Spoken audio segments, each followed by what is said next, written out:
Okay, we're going to move on to diagonal lines and how I reflect shapes in diagonal lines. So reflect the triangle in the line y equals x. So first of all, I've got to draw the line y equals x. And basically, with transformations, you're either going to use y equals x or y equals minus x. Very rarely will you use anything else. So first of all, I'm going to draw y equals x. Now this shouldn't be too arduous because it's just every x number at 1, y is 1, 2, 2, and so on. So here's my line, y equals x. Now before, if it was a vertical line, I would just go along, count the squares, and then count the squares the other side. But with a horizontal line at 45 degrees, which is what this is, what I'm going to do is I'm going to take a corner here, and I'm going to count. Either I can go along or I can go down. But when I go down, I'm then going to go along. If I go along, I'm then going to go down. So I'm going to count how many squares. 1, 2, 3, 4, 5. 5 horizontal squares. And then I'm going to go down 5. 1, 2, 3, 4, 5. And I'm going to put that coordinate right there. This one here, just to show you can do it the other way, I'm going to go down to 6. So I'm going to go down 6 to there. 7, 8, 9, 10, 11, 12, 13. I need to come across 13. That's 7. And that's 6 to there. So let's just check I've got that right.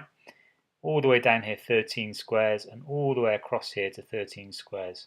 So I've got another coordinate. And finally, this one, I'm coming across 7, 8, 9, 10, and down 3, 7. So this triangle here that I'm going to draw, that would be my reflection in y equals x. Now I can draw this on here quite quickly on this program, so I just draw up those points, and I'm going to draw up these points. And finally I'm going to draw up this point and this point. And then I'm also just going to make sure I've actually got it right by asking my program to do this reflection. So I'm going to take this and the line and do a reflection, and it comes over exactly over the same point. So that's how we would actually draw the reflection, by counting across and down. What if we're given one like this? Now, it's really a question of recognizing it. Now, because we're talking about reflections, it's fairly obvious. This one is a reflection of this one, and the diagonal line goes up here. So I'm just going to draw the diagonal line, and it's y equals negative x. Now basically we're only using y equals x and y equals negative x for our reflections.